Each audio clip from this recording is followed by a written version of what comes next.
정말 많은 이야기를 해드릴 소재가 많은 친구예요. 네, 일단 인사. 네, 안녕하세요. 유티입니다.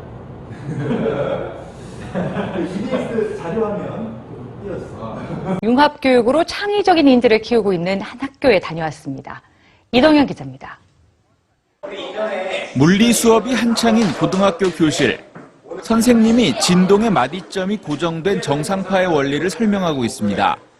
공식만 나열에 암기시키는 주입식 교육과는 달리 이 원리가 활용되는 빨대피리와 통기타 등의 악기도 함께 소개하며 학생들의 흥미를 높입니다. 융합 수업과 관련해서도 서울시 교육청에서 또 많은 이런 꼭지가 되는 일을 맡고 있었습니다. 지금도 하시나요, 혹시? 예, 지금 근무하는 학교가 저기 창의융합 선도학교 지정돼서 지금 4년 차를 맞이하고 있어요. 그래서 열심히 하고 있습니다. 융합 관련된. 그러면 이제 이 학교에 최종적으로 사립 정교사로 합격을 하셨는데 네. 그때까지 소감이라든가 어떤 일이 있었는지. 네.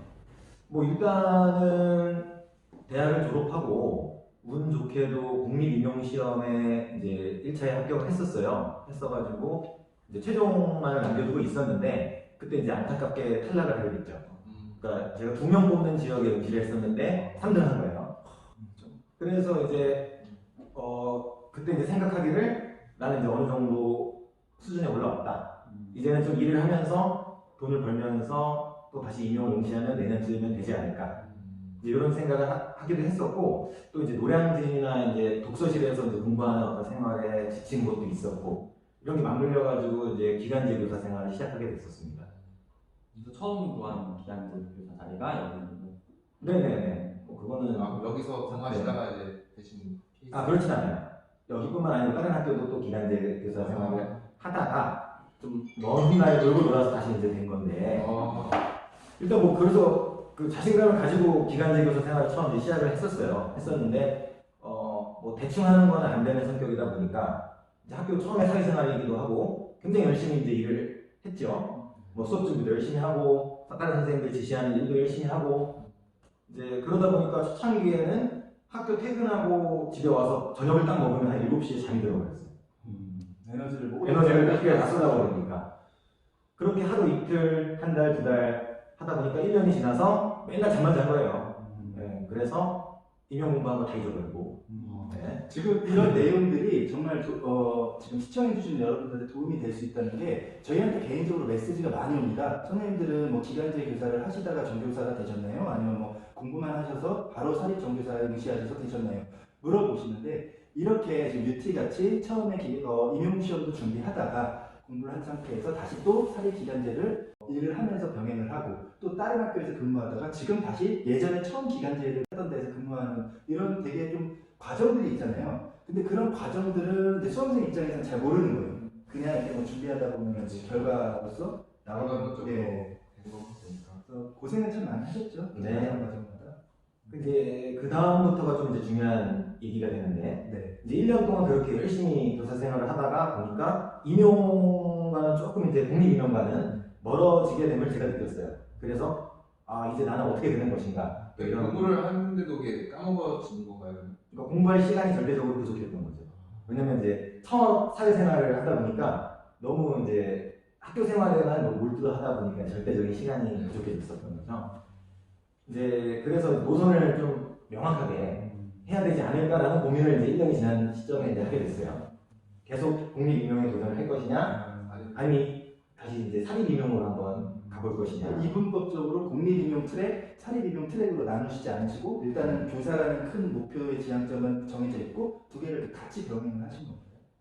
1년 지날 때까지. 1년 지날 때까지. 네, 그때부터 이제 두 개로 극단적으로 나누기 시작했어요. 네. 나누기 시작했는데 이제 분석을 한번 해보기 시작했죠. 국립임용과 사립임용의 가장 큰 차이점이 무엇인가. 실제로 제가 국립임용을 준비하다가 사립학교의 시험에 응시해 본 적이 여러 번 있었는데 실제로 사립학교 1차 필기시험 보러 가면 되게 쉬웠어요. 그래서 좀 처음에는 좀 되게 우습게 봤던 게 사실이고 그래서 국립을 계속 병행하면서 사립을 해도 언젠가 되겠다. 이런 생각들을 가지고 있었는데 사실은 그게 이제 거만함이었죠. 좀 건방진 생각이었어요. 그 사립학교 시험은 아무래도 대학 전공보다는 쉬운 부분에서 많이 나오긴 하지만 다 맞아야 돼요. 네. 내용이 좀 쉽다고 해서 내가 그걸 붙는다는 거랑 별개의 문제였던 거죠. 그러니까 쉬운 것만큼 전혀 실수 없이 내가 모든 걸 다 풀어내야 된다는. 그래야지 2차를 통과하니까. 그럼 그러려고 공부를 그러면 이제 해볼까 생각을 하니까 이제 어떤 것들이 보이냐면 최근 뭐 15년치의 모의고사, 수능 기출, 모의평가 기출 외워야 돼요. 네. 그러니까 내가 그거를 이해하는 정도 수준에서는 제한된 시간 안에 내가 다 맞출 수가 없는 거야. 그래서 그걸 또 다 외우려고 공부량을 따져보면은 사실 공립임용 준비하는 공부량과 별반 다를 바가 없더라. 결국은 내가 1차 필기에서 우수한 성적을 거두지 못하면 2차의 기회도 주어지지 않으니까. 그래서 이제 제가 그때 결정하기로는 이제 노선을 좀 확실하게 해야겠다. 어차피 공립임용 지식 다 잊어버린 김에 사립으로 가자. 제가 알기로는 UT께서 사립 여기 말고 다른 데도 굉장히 최종까지 갔다가 안타깝게 떨어진 사례들이 되게 굉장히 좀 많이 있다고 알고 있거든요. 네, 맞습니다. 그때마다 어떻게 보통 사람들은 좌절도 하고 아 사립이가 내정자 있고 다 짜고 치는 고수톱이고 그냥 임용 깔끔하게 봐야겠다 하고 포기하는 사람들도 많아요. 네. 그 힘들거나 그랬을 때 사실 UT도 사람들이 힘들 때도 있었잖아요. 그럼요. 그럴 때 좀 멘탈 관리라든지 네. 그런 좀 방법의 노하우가 있으신가요? 일단 뭐 저도 사람이다 보니까 그 1차에서 그냥 떨어질 때랑 또 최종까지 갔는데 그 2명 중 1명 될 때 그 떨어지는 거랑 또 느낌이 다르거든요. 근데 이제 그런 최종에서 떨어진 경험이 굉장히 많아요. 그때마다 저도 사람이다 보니까 이제 좀 멘탈이 붕괴되는 시기가 있긴 했었는데 뭐 지금 이 영상을 보시는 분들한테도 이제 드리고 싶은 말씀이에요. 포기하지 않으면 결국은 됩니다. 그러니까 항상 그런 생각을 갖고 있었어요. 공립 임용이 됐든 사립 임용이 됐든 포기하지 않고 1년이든 2년이든 뭐 5년이든 10년이든 붙잡고 있으면 결국은 될 것이다. 이런 마인드가 아주 중요한 것 같아요. 제가 지금 UT랑 지금 옆에 차티가 같이 있는데요. 이 말에는 저도 정말 공감하는 부분입니다. 이 두 선생님의 선배예요. 저하고 저번에도 한번 언급을 해드렸는데 같이 근무했었고 그 선생님 몇 학번이시죠? 02학번. 02학번의 선배님이신데 이제 4년을 근무하셔서 위탁으로 공고가 났습니다. 그 학교. 그래서 이제 위탁으로 해서 1차를 공립임용고시 똑같이 보시고 최종 면접에 통과하시고 나서 저한테 전화가 왔어요. 드디어 됐다고. 돌고 돌아서 왔는데 선생님 유튜브 하시더라고요. 그런 거 저한테. 그래서 어떻게 하셨어요? 그랬더니 내가 최종 면접을 앞두고 절박한 마음에 뭐 유튜브 이런 거 다 찾아봤는데 갑자기 선생님이 나오는 거라고. 교직관에 대한 면접관이 질문했는데 저희의 영상을 많이 도움을 많이 받았다고 고맙다고 하시더라고요. 이게 지금 잠깐 삼천포로 빠졌는데 UT께서 말씀하시는 거는 그 자기의 그 교사로서의 그런 뭔가 소신과 이런 확신이 있고 그 과정을 포기하지 않으면 시간 문제이지 언젠가는 꼭 이루어진다는 얘기예요. 저도 중간에 포기해서 그 교직의 꿈을 버리신 사람이 있지만 계속 끝까지 계셨던 분 중에서는 사립 정교사든 공립임용이든 누구든 다 되셨어요. 이어서 조금 더 이야기를 하면 이제 사립임용은 또 1차 필기에서 끝나는 게 아니거든요. 그러니까 학교마다 전형이 다 다르고 1차 필기에서 묻는 내용도 다 달라요. 그러니까 전공, 고3 전공 수준에서 묻는 경우 유형도 다 틀려요. 네, 외부에 위탁해서 대학 전공 묻는 경우 교육학에 대해서 묻는 경우 전 심지어 상식만 보는 학교를 갔어요. 한자 성어 보는 학교. 제가 한문 선생님 교과가 아닌데도 한자 성어를 보는 학교, 상식 보는 학교. 근데 이제 재미삼아 보러 가는 사람들도 많아요. 혹시 얻어 걸리면 좋겠다. 허수 얻어 걸리면 좋겠다라고 생각하시는데 저는 제 경우를 말씀을 드리면 아까 이제 사립으로 노선을 확실하게 정한 뒤에는 사립으로 반드시 돼야겠다라고 생각해서 좀 맞춤형으로 준비를 했어요.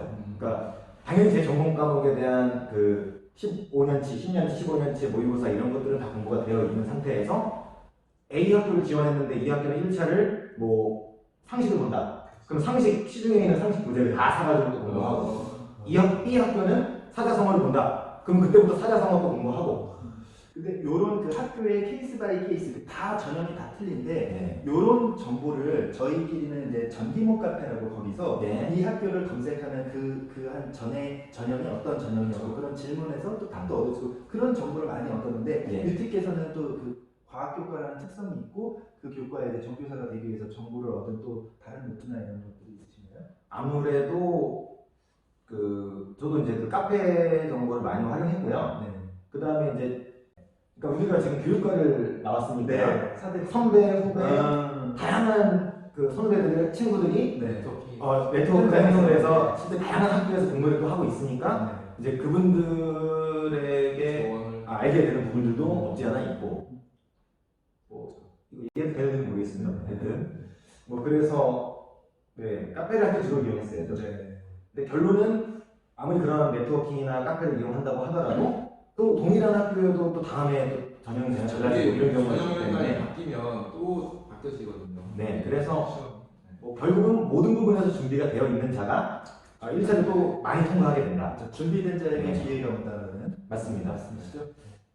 그러면은 다른 이제 과학교육과에서 또 다른 경쟁자도 있잖아요. 1차 시험은 필기 시험은 알겠고 그 본인만의 좀 장점, 다른 경쟁자보다 또 우위에 두려고 했던 부분이 어떤 부분이 있었는지. 네. 일단은 저 같은 경우는 1차 필기만 넘어가면 무조건 된다라는 자신감이 있었습니다. 그러니까 결국은 대부분의 학교가 1차 필기가 넘어가면 남는 건 수업 시험 아니면 면접이거든요.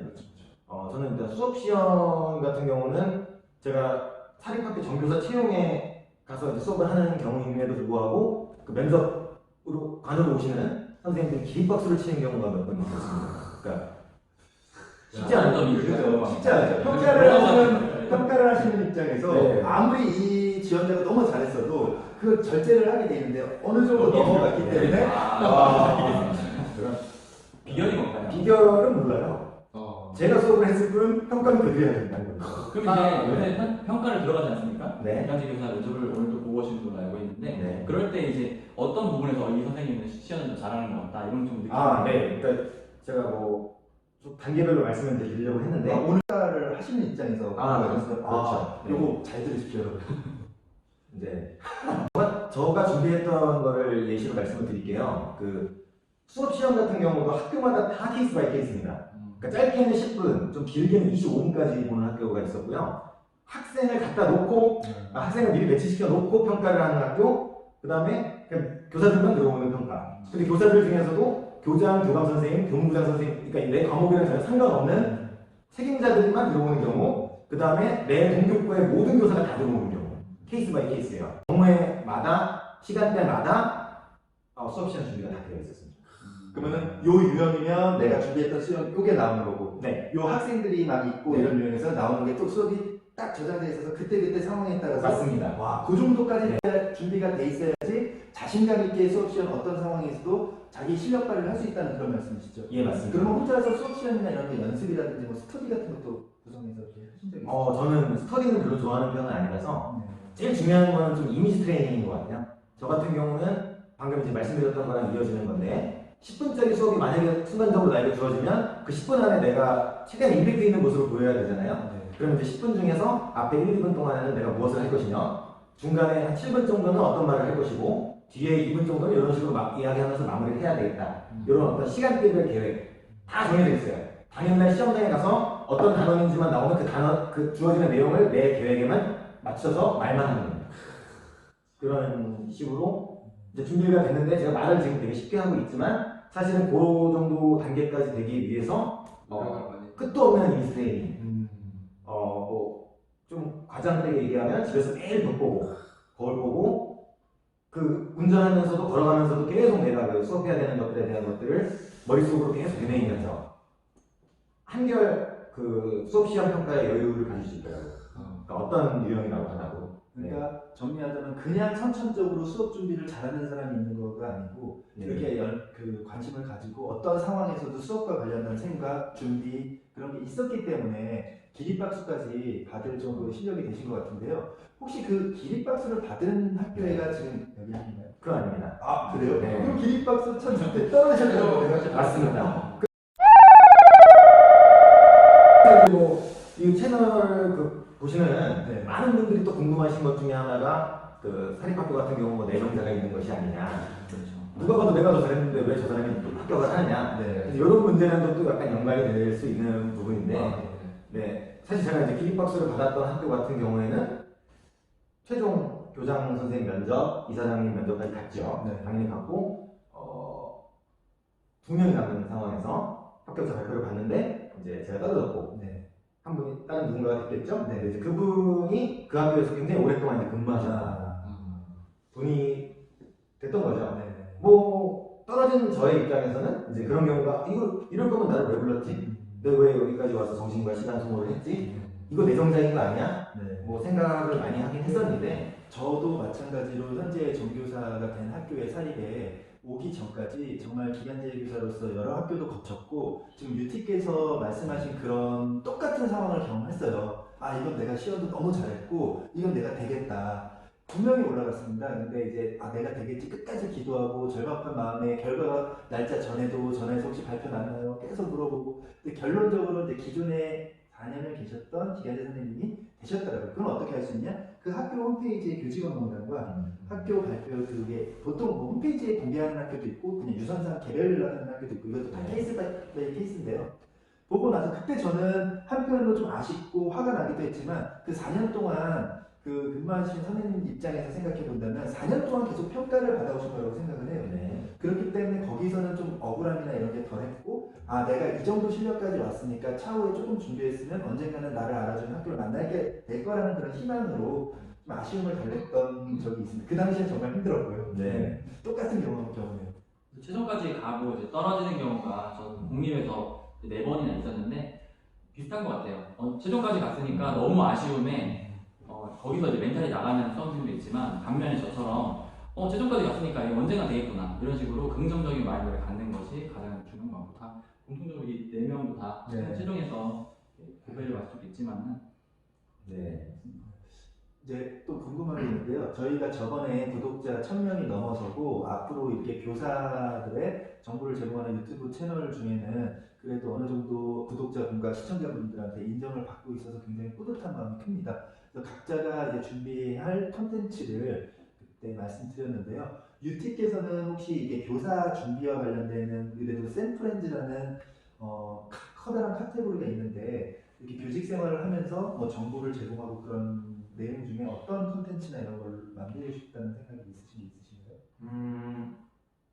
일단은 지금도 계속 제가 드리고 싶은 말씀인데 그 사립교사로 임용됨에 있어서 저기 긍정적인 마인드가 필요하다. 네. 뭐 이런 얘기 말고요. 이런 얘기 말고 좀 더 디테일한 거. 아까 제가 뭐 수업을 준비할 때 이미지 트레이닝을 했다. 좀 이제 구체적으로 면접 준비를 한다. 좀 더 구체적으로. 사실 이제 이거 채널을 보시는 분들이 예비 교사분들이나 현재 교사분들이라고 하면 좀 그런 부분이 더 필요하지 않을까. 사범대학에 재학 중인 학생 예비 교사분들도 많이 보시더라고요. 네, 예비 교사들한테도 좀 도움을 줄 수 있는 현실적인 것들. 네. 또 뭐 어떤 게 있을까요? 뭐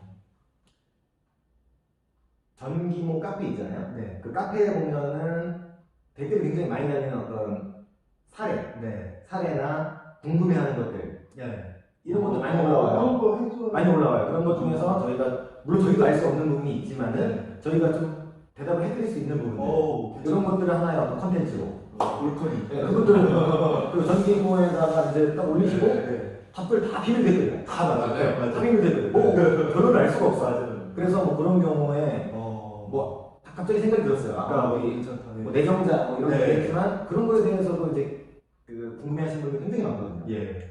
네, 그런 기대가 앞으로 많이 네. 되는 부분이네요. 교사들을 상대로 이렇게 연수를 해주시는 그런 부분이 있었나요? 최근에? 과학수 뭐 하신다고 하셨으니까 네. 그런 면에서 좀 그렇죠. 뭐 제 의도와는 상관없이 학교에서 네. 제가 맡은 업무가 그러하다 보니 좀 융합 수업을 많이 하게 됐었어요.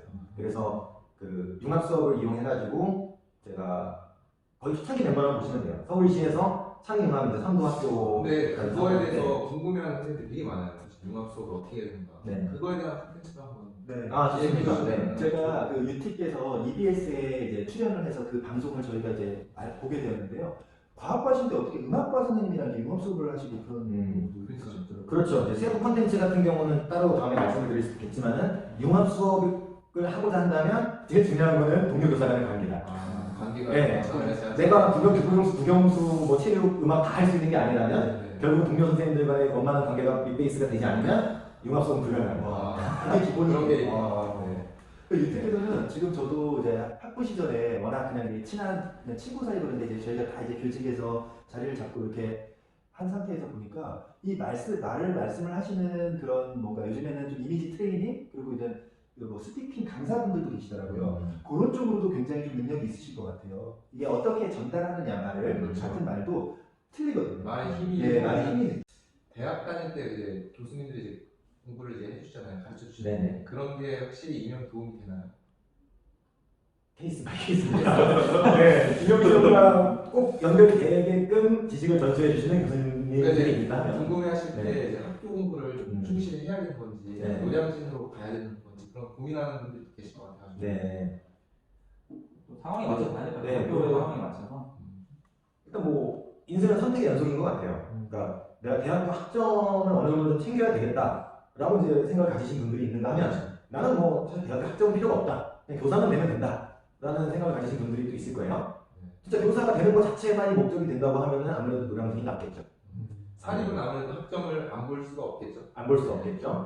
네. 저 같은 경우는 처음부터 사립에 생각이 없었기 때문에 네. 그 과학교육과 30명 중에서 제가 한 25등인가 했습니다. 학점 들어갈 때. 3점을 겨우 넘겼던. 저 그리고 전기모 카페를 보면은 이제 기간제 교사들 교사의 뜻을 갖고 이제 처음 이제 입문을 하시는 선생님들 중에 계속 가장 궁금해하는 게 사립, 특히 서울에서의 학벌은 스카이 대학이 아니면은 어렵습니다. 뭐 이러면서 지원하지 마십시오. 뭐 이런 식으로 약간 분위기를 그렇게 만들어 가시는 분도 계신 것 같은데 저희 샘플렌즈 선생님들 중에는 스카이 대학 출신들이 없습니다. 그럼에도 기간제 경험도 있고 또 뭐 최씨께서는 또 그런 기간제 교사 생활을 하면서 임용고시에도 이제 최종 합격을 하셨고 물론 이제 학교마다 또 스카이 대학을 선호하는 학교도 있을 거예요. 하지만 아까 계속 유티께서 강조하신 말씀 중에 케이스 바이 케이스입니다. 다 국립, 국공립 학교가 아니고 사립학교는 각각의 학교마다 다 권한 이념이 다 틀리고요. 원하는 인재상도 다 틀립니다. 그렇기 때문에 섣불리 내가 조금 학교가 좋지 않은데 뭐 되겠어? 그러면은 아예 기회조차가 소실되는 거예요. 그런 거 이거저거 다 안 될 거다라는 걸 갖고 하시면 어디든지 될 가능성이 없는 겁니다. 그냥 내가 한번 그래도 당당하게 지원해보고 이런 학교도 있구나. 그런 게 나중에 다 자산이 되거든요. 저도 한 4년 정도 하다 보니까 이 학교는 어떤 분위기나 그런 거를 공부한 사람들도 이제 나중에 익숙해지면 그 문제가 쉽듯이 그렇게 되게 이제 체득이 된 것 같아요. 내공이 쌓이는 거죠. 그렇죠. 실제 케이스 하나 소개를 해드릴게요. 네. 그 제가 사립 임용을 준비하고 2년 차쯤 되었을 때 이제 서울에만 국한하지 않고 네. 지방에 있는 학교들도 좀 지원을 해봤었어요. 네. 그때 이제 제가 열심히 준비를 해서 최종까지 간 적이 있습니다. 그때 이제 저한테 그때 그 학교 교장 선생님께서 질문을 뭐라고 하셨냐면 지금 서울에서 대학을 나왔는데 우리 지역에 와서 여기서 평생 살 수 있겠느냐. 예전에도 내가 서울대 출신의 그 교사를 뽑은 적이 있는데 1, 2년 안에 또 서울로 올라가더라. 물론 저는 이제 최종적으로 떨어졌습니다. 네. 그러니까 사실 그 학교의 저희 경쟁자분들, 그 당시에 경쟁했던 분들보다는 제가 학벌이 좀 더 우위에 있었을 수도 있는데 이처럼 그 학교에서 원하는 인재상이 다르다는 거죠. 맞아요. 네, 오히려 지방학교 같은 경우는 그 지방의 거점 학교 출신들을 좀 더 선호하는 경향성도 있었어요. 네, 그런 것들도 좀 참고를 해주시면 좋을 것 같고. 네. 저도 이제 또 과거에 또 회상하자면 각 지역마다 제가 다 이제 돌았어요. 심지어 안동, 경북의 안동에 있는 학교를 지원하는데 기간제였어요. 그거조차 찜질방에서 잠을 자고 이제 그 학교에 이제 면접을 갔는데 또 그 지역에서는 또 지역생이 있더라고요. 그래서 그 지역에 있는 학교가 아닌데 당신이 여기서 뽑았을 때 오래 있을 수 있겠느냐. 우리는 사립학교는 같이 평생을 같이 근무하고 같이 갈 사람이 필요한데 채용했는데 얼마 안 있어서 또 서울에 있는 학교 간다고 하면 우리 학교로서는 피해도 많이 있을 것 같다. 이런 쪽의 질문을 많이 받았어요. 저도. 그렇기 때문에 그 각 지역마다 특색이 있고 각 학교마다 다 원하는 그런 선생님 인재상이 틀리기 때문에 그런 거에 너무 연연하지 마시고 자기 과목이 공부가 났으면 최대한 겹치지 않으면 모든 공부는 소화한다라는 마음가짐으로 저는 했었거든요. 그러니까 저희 이전에 네. 얼마나 많은 분들께서 저 임용이 되고 서울로 가신 겁니까? 그렇죠. 맞아요. 그래서 네, 그게 이제 저희한테 면접 볼 때 그런 질문들이 많이 나왔던 이유 중에 하나고. 공립 같은 경우는 그냥 오로지 점수로 객관화해서 되는 거지만 사립은 이제 그 학교와의 융화가 이제 되느냐 안 되느냐도 필요하다는 게 이제 지금 딱 나온 거죠. 그러니까 학교 입장도 사실 이해는 돼요. 네. 그 학교 입장에서 열심히 공부해서 뽑았는데 1년 만에 사라지고 또 1년 만에 사라지고 좀 불신이 생기고 맞아요. 그런 것들이 있고요. 마찬가지로 그 저도 아까 말씀했던 것처럼 전기모 카페에서 도움을 많이 받기도 했는데 꽤 오래됐죠. 저도 이제 막 5년 이상 더 됐는데 그때 당시에는 되게 뭔가 서로 격려해주고 정보를 공유하고 약간 이런 느낌의 따뜻한 카페였다면 지금은 사실은 좀 저희가 느끼기에 견제하고 분탕질 분탕질 구장을 비밀로 말하는 자기가 쓴 걸 바로 지웠거든요. 맞아요. 이런 것들이 좀 많이 이루어지다 보니까 같아요. 그 카페 예전에 어떤 그 취지가 네. 많이 퇴색되고 있지 않을까. 네. 좀 워낙 네. 되기가 어려워져서 그런 것 같기도 하고. 예, 뭐 이유가 여러 개 있겠지만은 그러니까 그런 부분에 대해서 저희가 좀 도움을 드릴 수 있는 부분이 있으면 그리고 차티께서 저하고 같이 2011년도에 졸업 예정자였을 때 이제 교사 채용에 대해서 저희가 아무것도 없는 베이스가 없는 상태에서 서로 막 정보를 둘이서 그냥 했었는데요. 네. 어떤 업체가 있더라고요. 아, 서울 땡땡 문화연구소인데 교사를 되게 만들어주겠다. 정교사를 채용하겠다 하면서 수수료를 자기네들이 받는다. 그래서 보니까 다 아는 정보를 가지고 차티께서 땡땡 고등학교에 1차 합격한 정보가 홈페이지 뜬 걸 보고 먼저 전화를 전화해서 1차 되셨네요. 그러면서 이제 그런 식으로 컨설팅 명목으로 돈을 많이 요구를 하고 근데 결국 그 사업주가 사기죄로 그 구속이 되었다고 신문에 나오더라고요.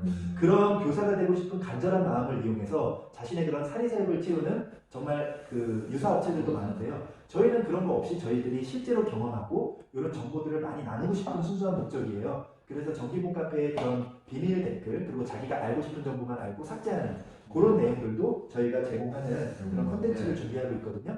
앞으로 UT의 활약 그리고 저희 샘플랜드의 활약 많이 기대해 주셨으면 좋겠습니다. 오늘 아주 즐거운 시간이었고요. 앞으로도 또 여러분들에게 아주 유익한 다양한 정보들 저희가 이제 제공할 수 있으니까요. 많은 분들 구독과 좋아요 부탁드리겠습니다. 감사합니다.